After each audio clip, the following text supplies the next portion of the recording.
चलते चलते मेरे ये पिक्चर याद रखना, कभी सब्सक्राइब बिना नहीं जाना, कभी सब्सक्राइब बिना नहीं जाना। কি ভুলভাল গান শুরু করছিস বিট্টু বলতো, একদম পুরো মানে সম্মানের ফালুদা করে দিলি। কি দাদা ফালুদা ফালুদা বলছো? আরে অডিয়েন্স দেখে চলে যায়, সাবস্ক্রাইব করে না, কি সমস্যা বলো তো? কি হবে একটা সাবস্ক্রাইব করে দিতে পয়সা লাগে নাকি? বন্ধু ওর কথা একটা সাবস্ক্রাইব করে দাও তো। সত্যিই তো বলেছি, কি হয় সাবস্ক্রাইব করে দিলে পয়সা লাগে নাকি? একটু মোটিভেশন আসে। কত কষ্ট করে আমরা ছবি দেখাই, কত সহজ পদ্ধতিতে পেন্সিলটাকে বাঁকা করে দেখো, একটা পাহাড় রেখে দিলাম 3টে দাগ দিয়ে। এত সহজ তুমি কোথায় পাবে বন্ধু? আর বাংলাতে এত সুন্দর বিট্টু ভাইটি আমার ভয়েস ওভার দেয়, একটু ভালোবাসা দেখিয়ে দাও না। এবার দেখো তো মজাটা তো এখানে নয়, এখানে তো এই যে এবার ডার্ক পেন্সিল দিয়ে এই পাহাড়ে এই দিকটা ডার্ক করে দেবো, কালো অন্ধকার। এখানে টর্চ লাইট নিয়ে কিছু খুঁজে পাবে না কিন্তু। ছবিটা শেষ পর্যন্ত দেখতে থাকো, ছবিটা এনজয় পাবে এবং এন্টারটেনমেন্টও পাবে, ভরপুর আনন্দতে ভরা ছবি।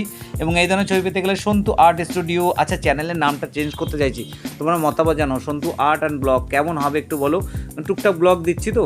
আচ্ছা, এই সপ্তাহে ব্লগ দিইনি, দেবো। আচ্ছা দিচ্ছি। আচ্ছা দেখো, এই করে নিচের দিক থেকে না একটা শ্যাডো আকার তৈরির চেষ্টা করছি।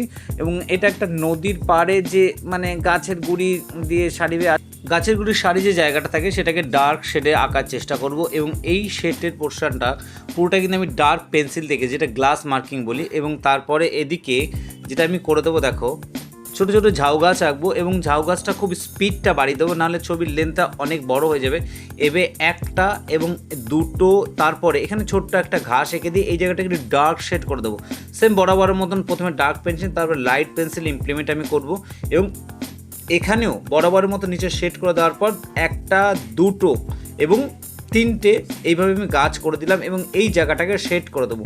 এবং পুরো এই শেডটা কমপ্লিট হয়ে যাওয়ার পরে বা ছবির মধ্যে থেকে ছোট্ট একটা পিঁপড়ে সেটা ক্যামেরায় ধরা পড়েছে। বন্ধু তোমরা নোটিস করেছো? দেখো ঠিক এই জায়গাটায় ছিল। আচ্ছা চলে গেছে। এবার এই দাগটাকে একটু মানে এই লাইনারটাকে ঠিক করে দিয়ে এখানে ওই দূরে পাখি, যেমন আমি প্রতিবার, এটা আমার সিগনেচার কাজ, পাখি আকাশে না ওড়ালে ছবিতে আমার মন ভরে না। পরপর যে পাহাড়ের লাইনগুলো ছিল সেগুলো ঠিক করে পাখি আঁকার পরে এই বাঁদিকের লাইনগুলোকে ডার্ক করে দিলাম, এইদিকের বাঁদিকে 3টে লাইনকে আস্তে আস্তে ডার্ক করে দিলাম। ডার্ক করে দেওয়ার পর নেক্সট যে প্রসেস থাকবে, ডান দিকের লাইনটাকে ডার্ক করবো একই রকমভাবে।